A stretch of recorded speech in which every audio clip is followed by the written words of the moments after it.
They set up a blind date as a joke for a single dad's daughter. Her words left them in tears. Have you ever walked into a room and instantly knew something was wrong? That feeling in your gut that screams trap? Madison Pierce is about to experience that exact moment. Her co-workers set up what they called a blind date, but what she's about to discover will change everything. Before we dive deeper into this story, tell me, where are you listening from? And don't forget to subscribe because tomorrow I have a surprise waiting for you. Table for Pierce, 2 o'clock reservation. Madison's hands trembled as she spoke to the hostess at Riverside Cafe. The woman smiled and pointed toward the back corner. Madison's co-workers, Vanessa and Brianna, had insisted she needed to get back out there after 2 years of no dating, 2 years of being her father's full-time caregiver. She walked past crowded tables, her heart racing. That's when she noticed them, Vanessa and Brianna sitting in the corner booth, cell phones propped up on the table, lenses pointed toward the empty table where Madison was headed. Her stomach dropped. The cafe door opened. A man entered, scanning the room. Madison recognized him immediately. Ethan Caldwell from the IT department, 32 years old, the guy everyone either ignored or made jokes about behind his back because of his weight. Their eyes met. Confusion flashed across his face, then understanding, then something that looked like pain. He approached slowly. Madison, from HR. Ethan. Her voice came out barely above a whisper. Did Vanessa set this up? His face went pale. Sweat beaded on his forehead despite the cool autumn air. Brianna texted me, said someone wanted to meet me. She said, giggling erupted from the corner booth. Vanessa raised her phone higher, making no effort to hide it now. Madison's chest tightened. This wasn't a date. This was a setup, a joke. A cruel game where she and Ethan were the punchline. Ethan's hands shook as he gripped the back of the empty chair. I should go. But something in Madison's mind shifted. She saw the humiliation in his eyes. The same humiliation she'd felt her entire childhood when people called her the girl without a mother, when teachers spoke to her in that pitying tone, when classmates excluded her because her tragedy made them uncomfortable. She'd been the victim of cruelty disguised as concern. Not anymore. Wait, Madison said, her voice steady now. Don't leave. Ethan hesitated, still gripping the chair. Madison gestured to the seat across from her. Please, sit down. He lowered himself slowly, like a man expecting the floor to collapse beneath him. His dress shirt pulled tight across his chest. The cafe had gone quieter. People were watching now. Can I get you two something to drink? The waitress appeared, oblivious to the tension. 2 coffees, black. Madison kept her eyes locked on Ethan's face. We're staying. More laughter from the corner. Madison refused to turn around. She could feel Vanessa's camera pointed at them like a weapon. Why are you doing this? Ethan's voice cracked. You don't have to pity me. This isn't pity. Madison leaned forward. Tell me something. When did Brianna message you? 3 days ago. She said a friend wanted to meet me but was too shy to ask directly. His jaw clenched. I should have known better. Madison's mind raced back 3 months. The office party. Vanessa's cousin Derek, drunk and aggressive, cornering Madison by the copy machine, his hand on her waist. Her firm no when he asked her out. The way Vanessa's expression had turned cold the next day. This wasn't random cruelty. This was calculated revenge. Ethan, I need to tell you something. Madison's hands balled into fists on the table. Vanessa set this up because I rejected her cousin. This whole thing is payback. His eyes widened. What? She wanted to humiliate both of us, post it online, make us into a viral joke. Rage flooded through Madison's veins. She thought we'd both run out of here crying. The giggles from the corner grew louder. Vanessa stood up now. Phone held high, recording everything. Madison's chair scraped against the floor as she stood. Where are you going? Ethan asked. To make a choice. Madison walked straight to Vanessa's table. Every eye in the cafe followed her. The room went silent except for the espresso machine hissing in the background. Turn off the camera, Madison said. Vanessa smirked. It's a public place. I can film whatever I want. You set this up as a joke. You wanted us both to feel humiliated so you could get clicks on social media. Madison's voice carried across the cafe. You did this because I said no to Derek, your drunk cousin who couldn't take rejection. The smirk faltered. Brianna shifted uncomfortably in her seat. That's not... Vanessa started. 3 months ago, office party. He grabbed me. I said no. And you've been cold to me ever since. Madison looked around at the other customers. Several had their phones out now, recording this confrontation instead. You thought making me a joke would be fun, but you know what I learned when my mother died? I was 7 years old and people treated me like a tragedy instead of a person, like I wasn't worth knowing beyond my pain. Her voice grew stronger. I won't let you do that to someone else. Ethan deserves better than being your punchline. She turned back to their table. Ethan sat frozen, watching her. If you want to leave, I understand completely. Madison's hands trembled, but her voice stayed steady. But if you want to stay, I would genuinely like to have coffee with you. Not because anyone set it up, because I'm choosing to. Ethan stared at her for a long moment. Then he picked up his menu. I'll have the coffee and a blueberry muffin, he said quietly. Vanessa's face flushed red. She grabbed her purse and stormed out, Brianna scrambling behind her.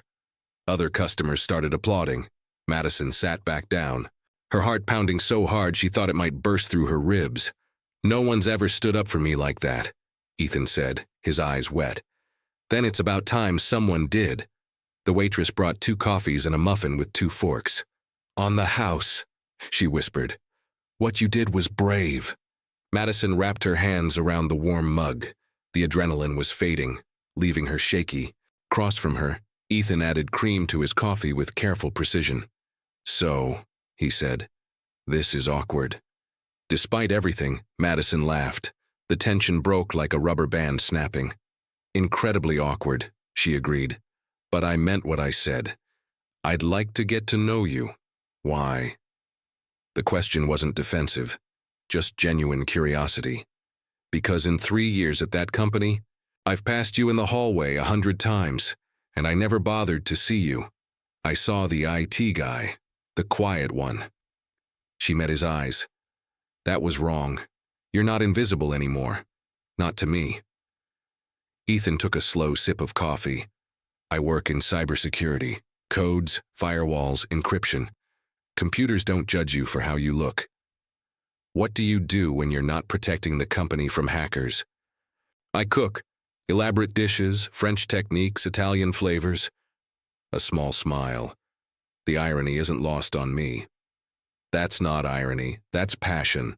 Madison broke off a piece of muffin. I take photographs, old school, film cameras. I develop them myself in my bathroom. Why film when digital is easier? Because film has imperfection, light leaks, grain, unexpected results. It feels real. She paused. What's your favorite thing to cook? Coq au vin. Takes 6 hours, but when it's done right, it's perfect. They talked for an hour. Madison learned he collected vintage jazz records, that he volunteered teaching programming to kids on weekends, that he'd lived in the same apartment for 8 years because he hated change. She told him about her father, about the accident 2 years ago that crushed his spine, about being his caregiver while working full-time. That's why you look tired, Ethan said softly. You're carrying weight no one sees. Madison felt tears prick her eyes. Everyone sees me as the HR lady who's always pleasant. They don't see the midnight medical appointments or the insurance fights. I see you now. Those 4 words hit harder than anything Vanessa could have done. The cafe was emptying as afternoon stretched toward evening.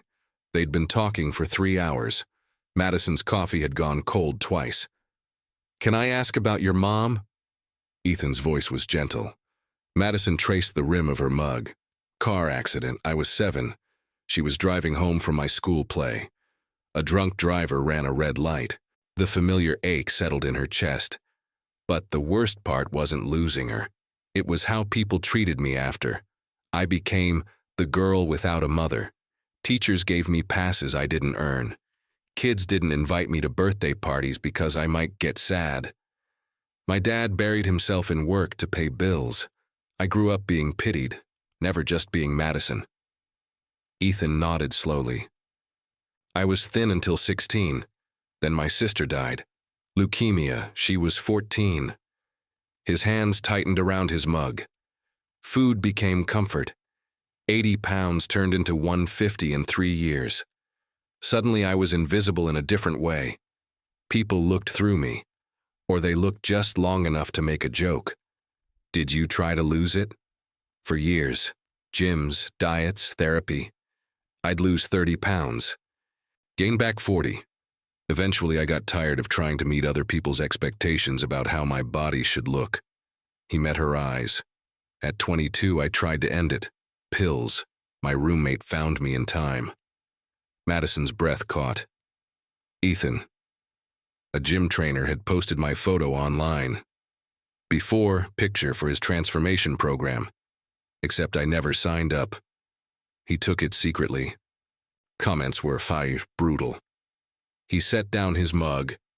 But therapy saved me, and volunteering, seeing kids light up when they code their first program, that gave me purpose.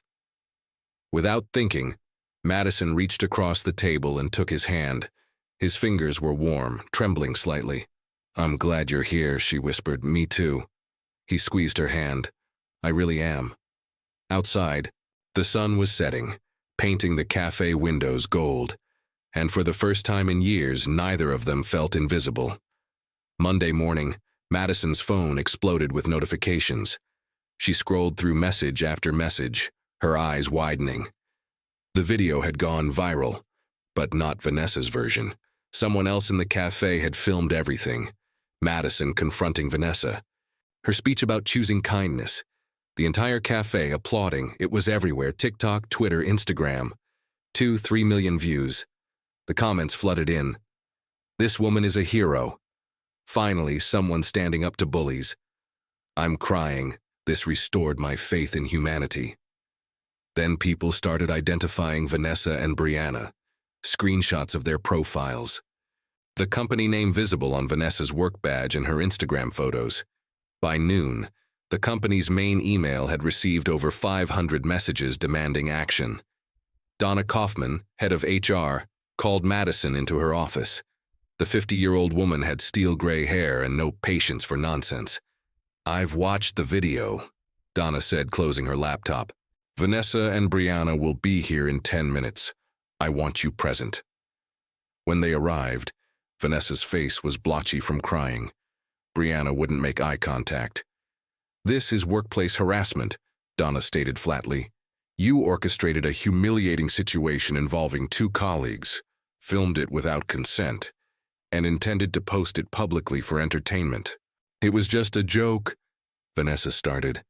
Bullying is not a joke. You've made this company a viral spectacle. Donna's voice could cut glass. 2 weeks suspension without pay. You're both transferred to different departments. 1 more incident, and you're terminated. Madison watched from the corner. She felt no satisfaction, just exhaustion. Her phone buzzed. A text from Ethan. Saw the video. You're incredible. Coffee again this week? She smiled for the first time that day. 3rd date, Madison invited Ethan to dinner at her house. She'd been nervous all day, cleaning obsessively, rehearsing what to say. I want you to meet my dad, she'd told him. He's my best friend. Now Ethan stood on the porch of the modest ranch house, holding a bottle of wine and looking terrified. Owen Pierce opened the door before Madison could. He sat in his wheelchair, gray hair neatly combed, wearing a flannel shirt. His handshake was firm. Ethan, Madison's told me about you. His eyes assessed carefully. About what happened at that cafe. Sir, call me Owen, come in. The house smelled like garlic and tomato sauce. Photos of a beautiful woman with Madison's eyes covered the walls. Lillian. Madison emerged from the kitchen wearing an apron, hair pulled back. Lasagna's almost ready, she said, kissing Ethan's cheek. Dinner started formally. Owen asked questions about Ethan's work, his family, his intentions. Standard father interrogation.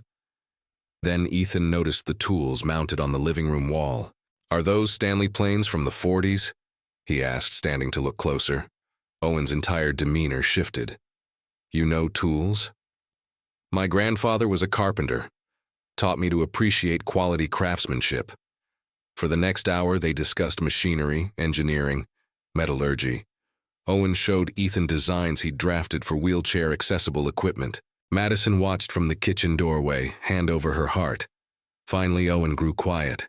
Can I be honest with you, son? Please. I feel useless. This accident took everything. Madison gave up her whole life to take care of me. Dating, friends, travel. All gone because her old man can't walk. His voice cracked.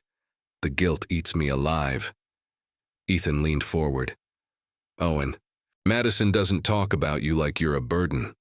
She talks about you with love. That's not sacrifice, that's choice.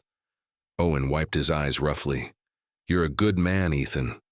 Later, as Ethan left, Owen grabbed Madison's hand. That one's a keeper. Saturday morning, Madison had planned a full day with Ethan. Museum, lunch, maybe a movie. Then her phone rang at 6 a.m. Madison. Owen's voice was tight with pain. My back, I can't move. She found him in bed, face gray, muscles locked in spasm. Panic clawed at her throat.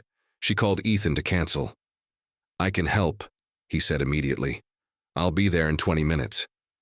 He arrived with a heating pad, anti-inflammatory medication, and surprising gentleness. He'd researched muscle spasms online during the drive over. Owen, I'm going to help you reposition. Tell me if anything hurts worse. Ethan's hands were steady as he supported Owen's weight, helping him shift inch by inch. Madison watched, stunned. Ethan didn't flinch at Owen's groans of pain, didn't treat him like fragile glass. He talked Owen through breathing techniques, shared stories about his sister's pain management during chemotherapy. By afternoon, Owen finally fell asleep, medication working. Madison and Ethan sat on the porch. The late autumn air was crisp, leaves falling in the yard.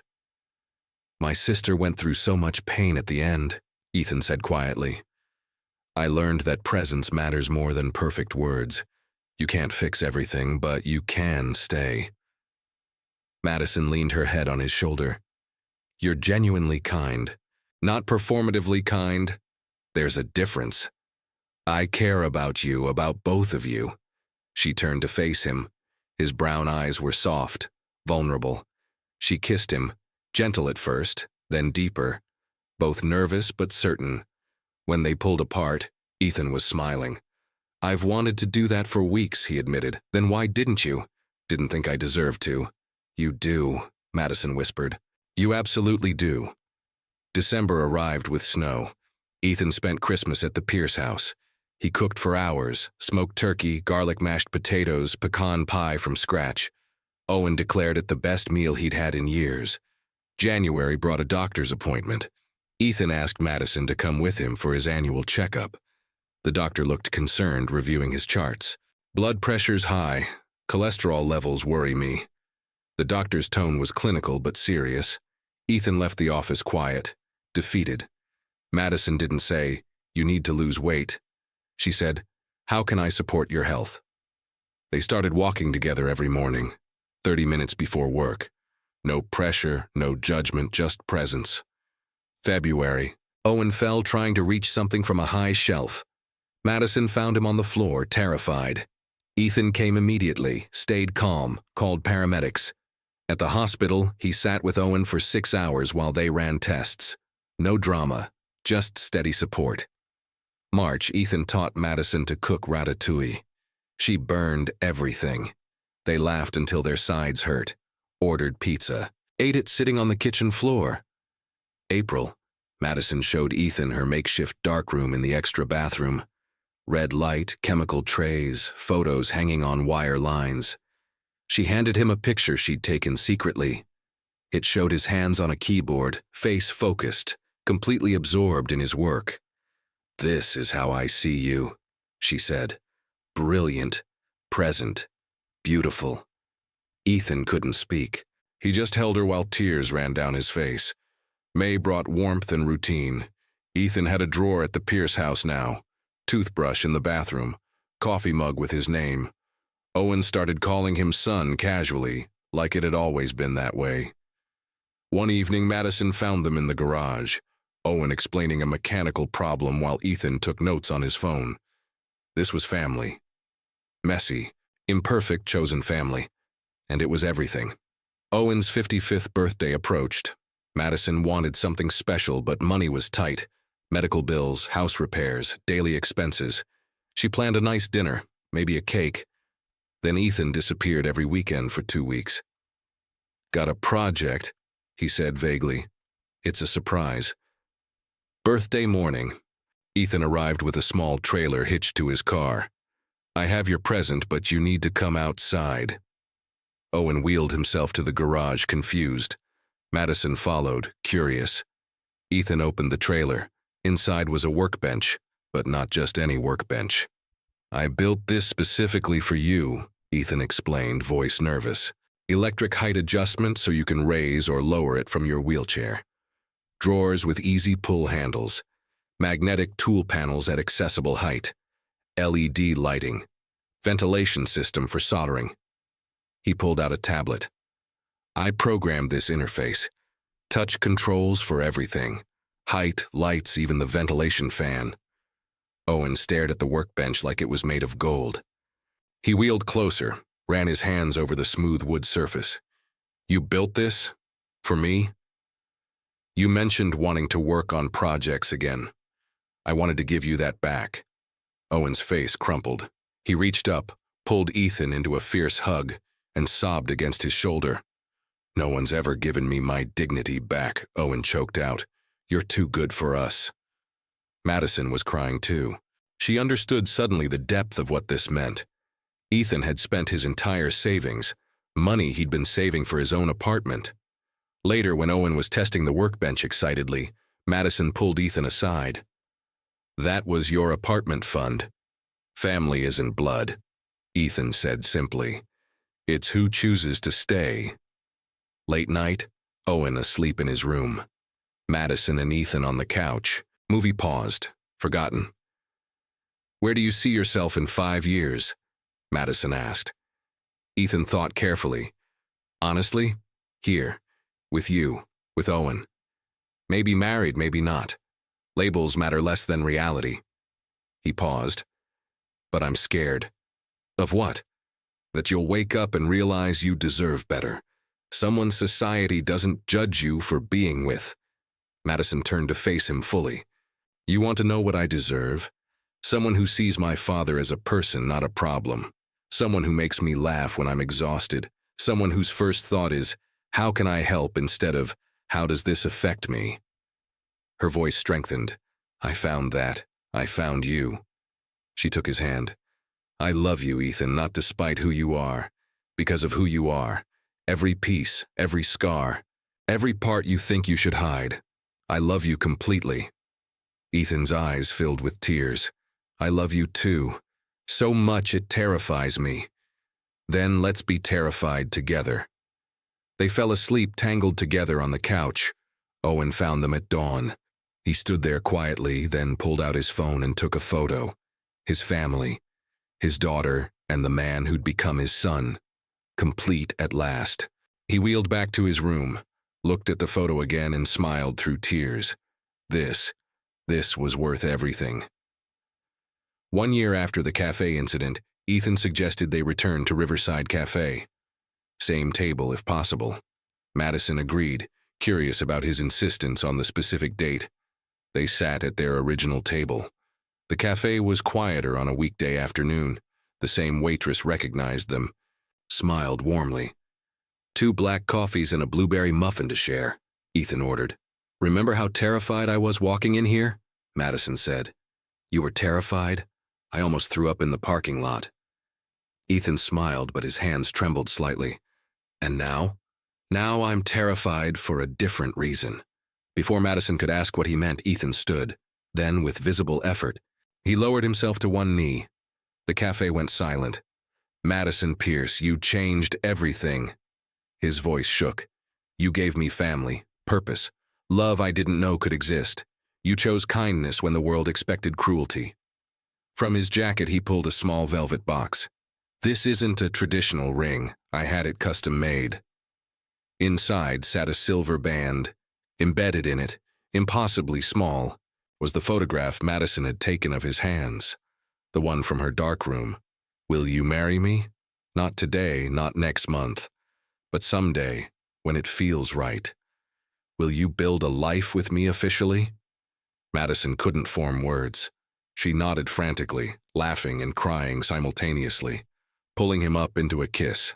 The cafe erupted in applause. The waitress brought champagne. On the house, I saw the video last year. You two restored my faith in people. Madison looked at the ring on her finger, at Ethan's tearful smile, at the customers cheering for two people who'd found each other in the worst moment. Yes, she whispered against his lips. 1,000 times yes. 6 months later, wedding planning consumed their evenings. They wanted small, intimate, meaningful. Owen insisted on paying. I have the settlement money from the accident, been saving it. Let me do this. Let me give you this. They chose a small botanical garden in Columbus. 30 guests maximum. Madison found a simple white dress, no fuss, no frills. Ethan had a suit tailored. The first time in his life a tailor treated him with complete respect. Owen would give Madison away. They built a special ramp so his wheelchair could roll smoothly beside her down the aisle. Invitations were handmade, featuring photographs Madison developed herself. The menu was Ethan's creation. Elevated comfort food, nothing pretentious. Simple 3-layer cake with cream cheese frosting. Owen practiced his speech every week in secret. Madison would hear him in his room, voice breaking, starting over. Donna Kaufman received an invitation. So did colleagues who'd defended Madison during the Vanessa incident. Ethan invited the high school teacher who'd taught him programming, the only adult who'd seen past his appearance. His therapy group got invitations too. You kept me alive to reach this moment, he told them.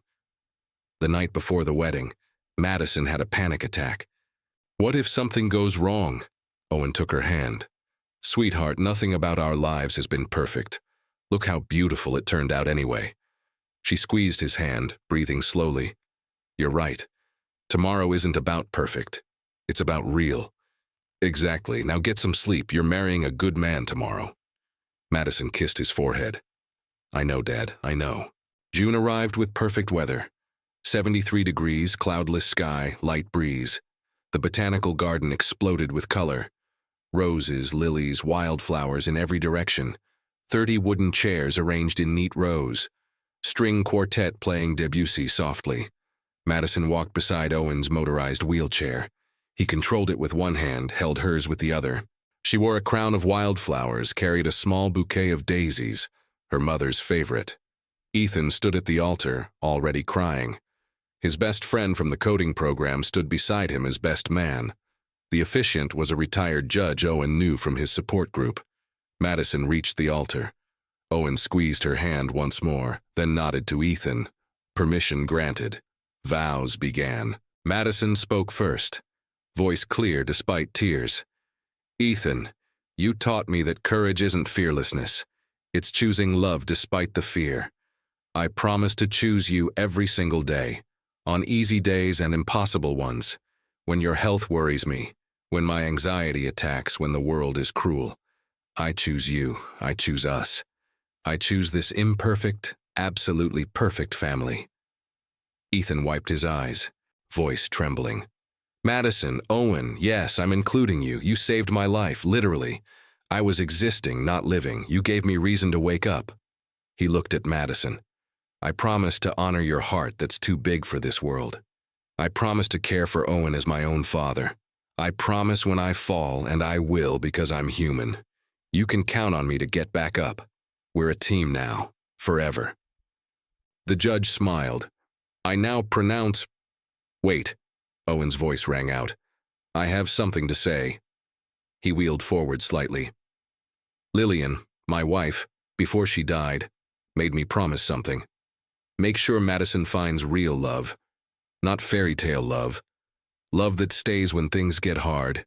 His voice broke. Ethan, you honored a promise you didn't even know existed.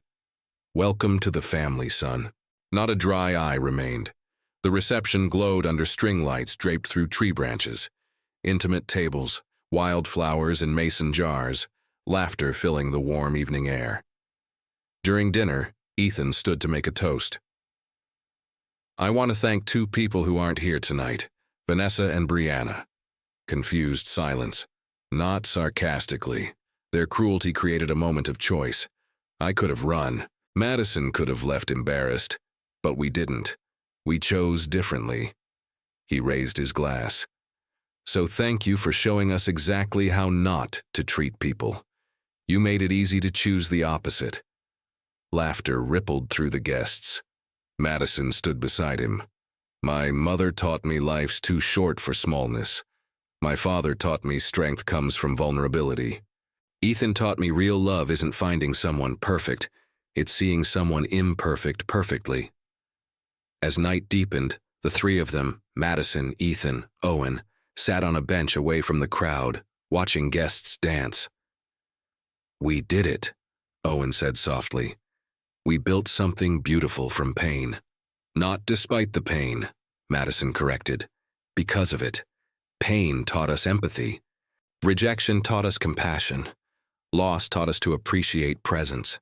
Ethan squeezed both their hands. "Family isn't who you're born with. It's who chooses to stay when they could leave. Who sees you completely and decides, yes, this is worth everything." The moon rose over the garden, casting silver light through the flowers. 3 people the world had underestimated. 3 people pain had shaped. 3 people choice had redeemed. Madison leaned against Ethan's shoulder, held her father's hand, and understood a fundamental truth. Sometimes the best love stories begin in the worst moments. Because genuine kindness, offered when the world expects cruelty, holds transformative power. It doesn't just change destinies, it changes souls.